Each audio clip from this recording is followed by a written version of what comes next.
వీళ్ళ రోమిలకు రాసిన పత్రిక 8వ అధ్యాయం.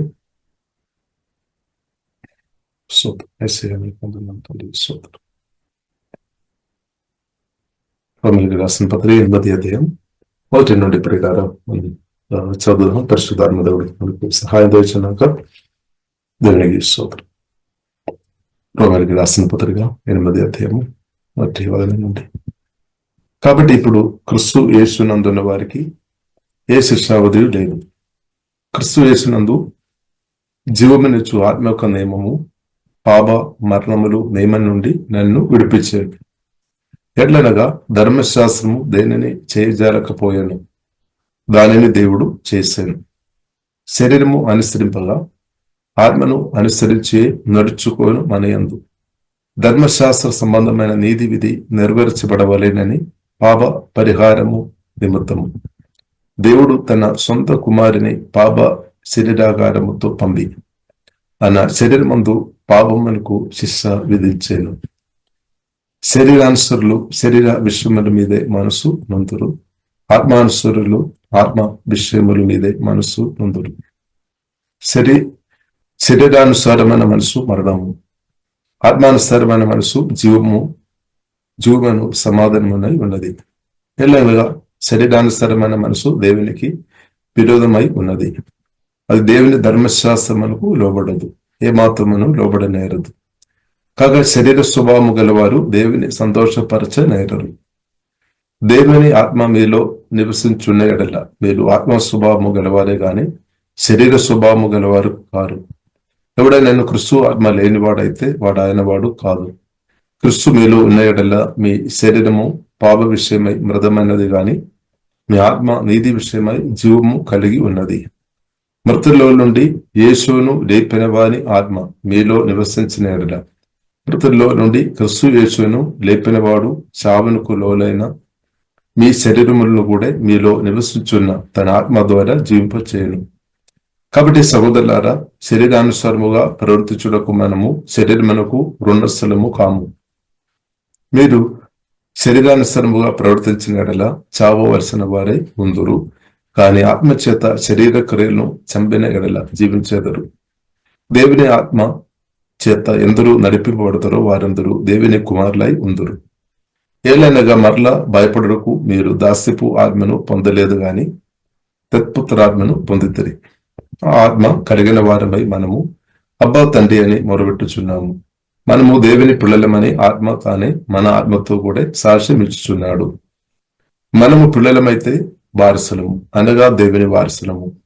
క్రీస్తుతో కూడా మహిమ పొందరకు ఆయనతో శ్రమపడిన ఎడల క్రీస్తుతోటి వారసులము. మన ఎడల ప్రదేశము కాబో మహిమ ఎదుట ఇప్పటి కాలపు శ్రమలు ఎన్న తగినవి కావని ఎంచుచున్నాను. దేవుని కుమారుల ప్రదేశం కొరకు సృష్టి ముగలు ఆశతో తేరి చూచుచు కనిపెట్టుచున్నది. ఎలానగా సృష్టి నాశనమునకు లోనైన దాస్యములో నుండి విడిపింపబడి దేవుని పిల్లలు పొందబో మహిమగల స్వాతంత్ర్యము పొందుతున్నానను నిరీక్షణ గలదై స్వేచ్ఛగా కాక దానిని లోపరిచిన వాని మూలముగా వ్యర్థపరచబడాను. సృష్టి యావత్తు ఇది వరకు ఏక గ్రీవముగా ములుగుచు ప్రసవ వేదన పడుచున్నదని ఎరుగుదము. అంతేకాదు ఆత్మ యొక్క ప్రథమ ఫలముల నొందిన మనము కూడా తత్పుత్రత్వము కొరకు, అనగా మన దేహము ఒక విమోచనము కొరకు కనిపెట్టుచు మనలో మనము మురుగుచున్నాము. ఏలనగా మనము నిరీక్షణ కలిగిన వారమై నిరీక్షింపబడదిమి. నిరీక్షింపబడినది కనబడినప్పుడు నిరీక్షణతో పని ఉండదు. తాను చూచుచున్న దాని కొరకు ఎవడు నిరీక్షించును. మనము చూడని దాని కొరకు నిరీక్షించిన ఎడల ఓపికతో దాని కొరకు కనిపెట్టుము. అటువలే ఆత్మయు మన బలహీనతను చూచి సహాయం చేయుచున్నాడు. ఏలనగా మనము యుక్తముగా ఎలాగో ప్రార్థన చేయవలేనో మనకు తెలియదు గాని ఉచ్చరింప శక్యము గాని ఉలుగులతో మరియు హృదయములను పరిశోధించువాడు ఆత్మ యొక్క మనసు ఏదో ఎరుగును. ఏలైనగా ఆయన దేవుని చిత్త ప్రకారము పరిశుద్ధుల కొరకు విజ్ఞాపనము చేయుచున్నాడు. దేవుని ప్రేమించు వారికి, అనగా ఆయన సంకల్పము చొప్పున పిలువబడిన వారికి మేలు కలుగడకై సమస్తమును సమగూడి జరుగుచున్నవని ఎరుగుదము. ఎందుకనగా తన కుమారుడు అనేక సహోదరులో జ్యేష్ఠులగునట్లు దేవుడెవరిని ముందు ఎరిగానో వారు తన కుమారునితో సారూప్యం గలవారవడకు వారిని ముందుగా నిర్ణయించును. మరియు ఎవరిని ముందుగా నిర్ణయించునో వారిని పిలిచును. ఎవరిని పిలిచానో వారిని నీతిమంతులుగా తీర్చును. ఎవరిని నీతిమంతులుగా తీర్చానో వారిని మహింపరచును. ఇట్లుండగా ఏమందము, దేవుడు మన పశ్చిమనుండగా మనకు విరోధి ఎవడు? తన సొంత కుమారుని అనుగ్రహించుటకు వెనుక తీయక మనందరి కొరకు ఆయనను అప్పగించిన వాడు ఆయనతో పాటు సమస్తమును మనకెందుకు అనుగ్రహింపుడు? దేవుని చేత ఏర్పరచబడిన వారి మీదే నేరం మోపువాడెవడు? నీతిమంతులుగా తీర్చువాడు దేవుడే. శిక్ష విధించువాడెవడు? చనిపోయిన క్రిస్తువేసే, అంతేకాదు మృతుల్లో నుండి లేచిన వాడును, దేవుని కుడిపార్శ్వన ఉన్నవాడును, మన కొరకు విజ్ఞాపనము కూడా చేయవాడును ఆయనే. క్రిస్తు ప్రేమ నుండి మనను ఎడబావాడెవడు? శ్రమ అయినను, బాధ అయినను, హింస అయినను, కరువైనను, వస్త్రహీనది అయినను, ఉపద్రవమైనను, ఖడ్గమైనను మనను ఎడబావున. ఇందుని గురించి వ్రాయబడినదేమనగా, నిన్ను బట్టి దినవల్ల మేము వధింపబడిన వారము, వదకు సిద్ధమైన గొర్రెలమని మేము ఎంచబడిన వారము. ఆయనను మనల్ని ప్రేమించిన వాని ద్వారా మనము వీటన్నిటిలో అత్యధిక విజయము పొందుచున్నాము. మరణమైనను, జీవమైనను, దేవదూతలైనను, ప్రధానులైనను, ఉన్నవినైనను, రాబోన్నవి అయినను, అధికారులైనను, ఎత్తైనను, లోతైనను, సృష్టింపబడిన మరి ఏదైనను మన ప్రభు అయిన క్రీస్తు యేసునందలి దేవుని ప్రేమ నుండి మనను ఎడబావ నేరవని రుడిగా నమ్ముచున్నాను. ఆమె. దేవా మీకు వందనాలు, యేసయ్య వందనాలు, పరిశుద్ధుల మీకు వందనాలు. ఇలాగే ప్రియులారు, మనం ఇంగ్లీష్ లో కూడా పరిశుద్ధాత్మలో ఆధారపడి ప్రియులారు మనం చదువుదాం. Sister. Romans chapter 8. There is therefore now no condemnation to them which are in Christ Jesus, who walk not after the flesh, but after the Spirit. For the law of the Spirit of life in Christ Jesus hath made me free from the law of sin and death. For what the law could not do, in that it was weak through the flesh, God sending his own Son in the likeness of sinful flesh, and for sin condemned sin in the flesh, that the righteousness of the law might be fulfilled in us, who walk not after the flesh, but after the Spirit. For they that are after the flesh do mind the things of the flesh, but they that are after the Spirit, things of the Spirit. But to be carnally minded is death, but to be spiritually minded is life and peace. Because the carnal mind is enmity against God, for it is not subject to the law of God, neither indeed can be. So then they that are in the flesh cannot please God. He in the flesh, but in the Spirit, is so be that the Spirit of God dwell in you. Now, if any man have not the Spirit of Christ, he is none of his. And if Christ be in you, the body is dead because of sin, but the Spirit is life because of righteousness. But if the Spirit of him that raised up Jesus from the dead dwell in you, he that raised up Christ from the dead shall also quicken your mortal bodies by his Spirit that dwelleth in you. Therefore, brethren, we are debtors not to the flesh to live after the flesh. For if ye live after the flesh, ye shall die. But if ye through the Spirit do mortify the deeds of the body, ye shall live. For as many are led by the Spirit of God, they are the sons of God.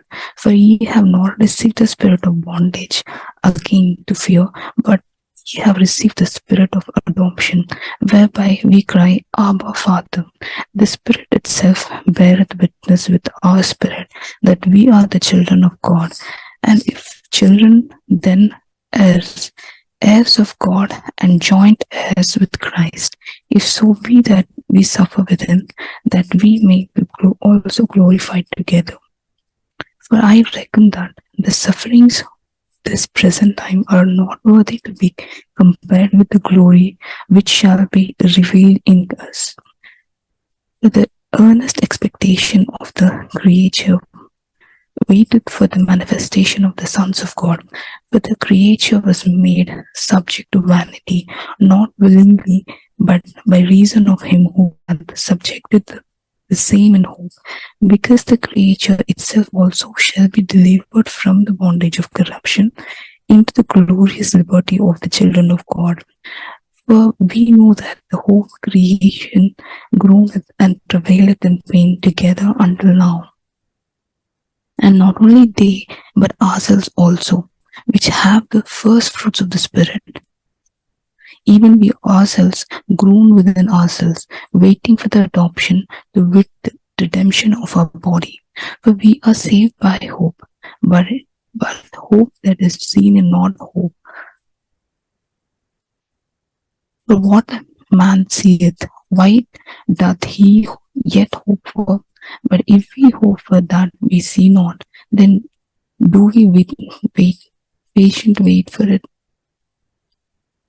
Likewise, the Spirit also helpeth our infirmities, for we know not what we should pray for as we ought. But the Spirit itself maketh intercession for us with groanings which cannot be uttered. And he that searcheth the hearts knoweth what is the mind of the Spirit, but he maketh intercession for the saints according to the will of God. And we know that all things work together for good to them that love God, to them who are called according to his purpose, for whom he did foreknow, he also did predestine to be conformed to the image of his Son, that he might be the firstborn among many brethren. Moreover, whom he did destinate, them he also called, and whom he called, them he also justified, and whom he justified, them he also glorified. What shall we then say to these things? If God be for us, who can be against us? He that spared not his own son, but delivered him up for us all, how will he not with him also freely give us all things? Who shall lay anything to the charge of God's elect? It is God that justifieth. Who is he that condemneth? It is Christ that died, yea, rather that is risen again, who is even at the right hand of God, who also maketh intercession for us. Who shall separate us from the love of Christ? Shall tribulation, or distress, or persecution, or famine, or nakedness, or peril, or sword? As it is written, for thy sake we are killed all the day long, we are counted as sheep for the slaughter. Nay, in all these things we are more than conquerors to him that loved us. For I am persuaded that neither death, nor life, nor angels, nor principalities, nor powers, nor things present, nor things to come, nor height, nor depth, nor any other creature shall be able to separate us from the love of God, which is in Christ Jesus our Lord.